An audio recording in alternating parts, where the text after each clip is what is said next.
Shalom Aleichem. Salam Patunggilan. Puji syukur kehadiratnya, kita sudah dipelihara oleh Tuhan dalam keselamatan di istirahat kita malam tadi. Dan pagi ini kita bersama-sama sudah bangun dari tidur kita dengan penuh sukacita, mempersiapkan diri kita untuk melakukan aktivitas kita. Dalam segmen Sapa Pagi GKJ Jemaat Manuan saat ini, mari kita bersama-sama sejenak merenungkan firman Tuhan sebelum kita beraktivitas. Sebelumnya, mari kita berdoa. Tuhan Allah kami yang Maha Kudus, yang kasih-Mu nyata dalam Yesus Kristus, yang bersyukur Tuhan atas pemeliharaan Tuhan hingga saat ini. Ampuni dosa dan salah kami lakukan yang dapat di hadapan Tuhan. Tuhan, Kau tutup bungkus kami semuanya saat kami melakukan Sapa Pagi ini. Kau berikan kekuatan sehingga kami bisa mendapatkan berkat dari Sapa Pagi ini. Dan untuk hamba-Mu yang menyampaikan, Kau berkati supaya yang disampaikan murni kehendak Tuhan, bukan kehendak manusia. Inilah seluruh doa kami Tuhan, hanya dalam nama Tuhan Yesus Kristus kami sudah berdoa. Amin. Umat yang dikasihi Tuhan Yesus, di pergantian tahun 2023 ke 2024 pastinya semuanya sudah berrefleksi diri apa yang terjadi di tahun 2023. Dan tentunya di tahun 2024 yang sudah berjalan 9 hari ini, semuanya pasti mencanangkan suatu resolusi, suatu janji, suatu ketetapan yang teguh untuk menghadapi kehidupan ke depan, untuk mencapai cita-citanya masing-masing. Nah, akhirnya saya bertanya ke beberapa teman dan saudara seiman mengenai resolusinya. Ada salah satu jawaban yang menggelitik, yaitu dia mengatakan hidup saya mengalir saja. Saya nikmati kehidupan ini dengan mengalir saja. Kalimat ini saya renungkan, apakah hidup mengalir saja ini yang Tuhan kehendaki? Sesuai dengan iman kita, iman orang percaya, hidup mengalir saja. Mari kita renungkan lebih dalam. Sapa Pagi kali ini kita beri tema hidup melibatkan Yesus. Saya ulangi temanya, hidup melibatkan Yesus. Bacaan kita dari surat Kolose pasal yang kedua ayat 6-8. Surat Kolose pasal yang kedua ayat 6-8. Saya bacakan, umat sekalian bisa menyimak dengan baik. Demikian firman Tuhan. Kamu telah menerima Kristus Yesus Tuhan kita. Karena itu hendaklah hidupmu tetap di dalam Dia. Hendaklah kamu berakar dalam Dia dan dibangun di atas Dia. Hendaklah kamu bertambah teguh dalam iman yang telah diajarkan kepadamu. Dan hendaklah hatimu melimpah dengan syukur.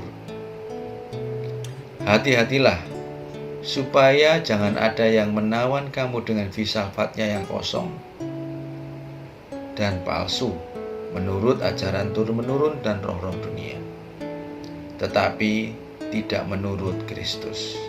Demikian bacaan surat Kolose. Umat yang dikasihi Tuhan, kita mengetahui pada pelajaran-pelajaran yang telah keterima, yang saat kita berpendidikan dasar dulu, ada zat cair yaitu air, di mana air ini mengalir dari tempat yang tinggi ke tempat yang rendah, dan itu sesuai hukum alam. Saya beri contoh. Kalau kita lihat uap air yang begitu pekat, yaitu awan, pada periode tertentu dia akan jatuh ke bumi dalam bentuk hujan, jatuh di permukaan bumi dan mengalir. Kalau kita lihat di depan rumah kita, hujan jatuh di jalan dan mengalir masuk ke selokan. Saya renungkan dengan jawaban yang tadi, resolusinya hidup mengalir saja. Ibarat air, kalau kita mengalir saja, yaitu tadi, dari atas mengalir ke jalan atau teras kita masuk dalam selokan. Miris sekali. Selokan itu tempat yang kotor, tempat bercampurnya limbah-limbah rumah tangga. Masuk ke sana. Beda dengan air yang memasrahkan diri, dialirkan oleh orang-orang pandai, orang-orang hebat, yaitu insinyur-insinyur, ditampung dalam suatu bendungan. Air ini mengalir ke turbin pembangkit listrik dan menghasilkan energi listrik. Bisa dimanfaatkan juga untuk pengairan pertanian, perkebunan, perikanan, bahkan untuk wisata. Atau yang di rumah-rumah kita, Kali Surabaya dialirkan ke water treatment, pengolahan air, menjadi air PDAM yang bersih dan bisa kita manfaatkan untuk kebutuhan kita sehari-hari. Nah, kita memilih yang mana? Mau mengalir begitu saja, kalau kita ibarat air, mengalir aja, masuk ke selokan yang kotor, atau berpasrah diri ke orang-orang pinter tadi, diarahkan ke bendungan, jadi air PDAM. Tentunya saya yakin kita semua memilih yang menjadi air bersih, diarahkan oleh orang pintar tadi. Kembali di bacaan kita. Kita telah menerima anugerah seperti yang dikatakan di ayat yang ke-6. Kamu telah menerima Kristus Yesus Tuhan kita. Menerima di sini menyatakan kita masih percaya dan menjadikan Yesus Kristus sebagai Tuhan yang menguasai kita secara utuh.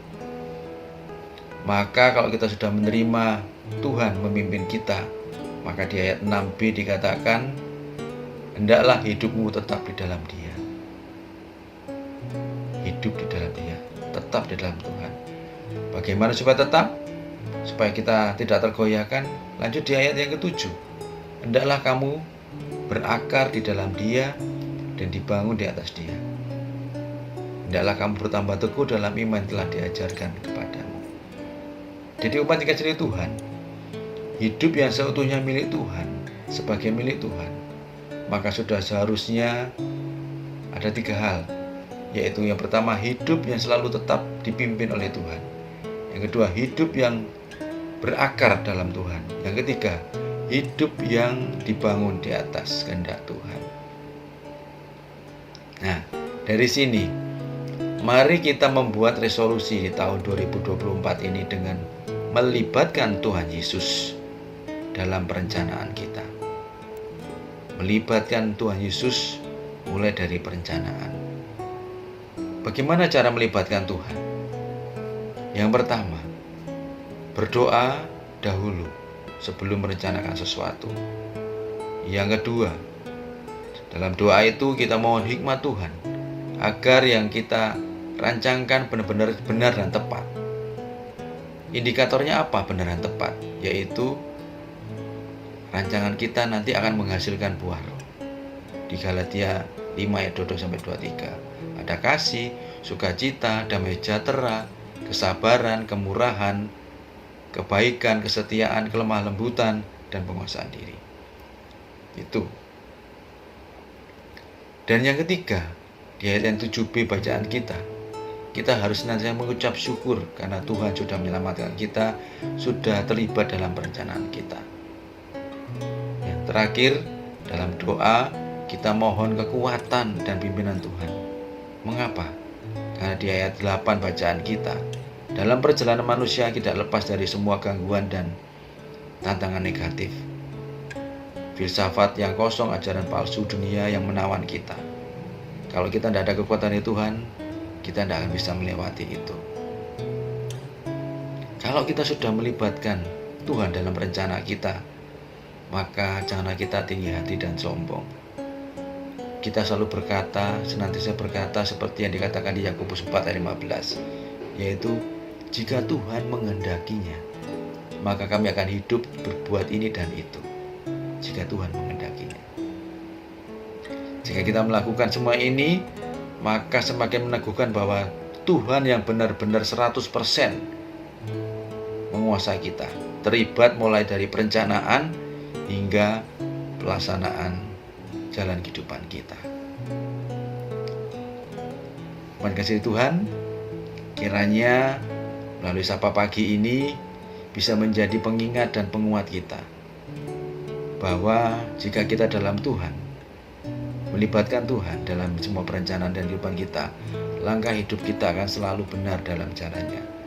Dan yang utama adalah bisa menjadi berkat. Seperti tadi, air yang pasrah dimanfaatkan oleh orang-orang pandai tadi, bisa membuahkan yang positif untuk sekelilingnya. Tidak seperti air yang mengalir, yang masuk selokan. Janganlah hidup kita hanya mengalir saja, tetapi hidup yang dipimpin oleh Tuhan, melibatkan Tuhan. Selamat beraktivitas, tetap semangat, libatkan Tuhan dalam segala hal. Mari kita berdoa. Tuhan Allah yang Maha Kudus, inilah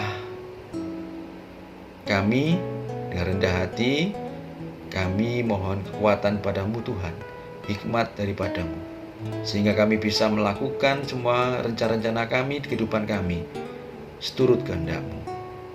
Terima kasih Tuhan, dan kiranya semuanya mendapatkan berkat melalui hamba-Nya demikian.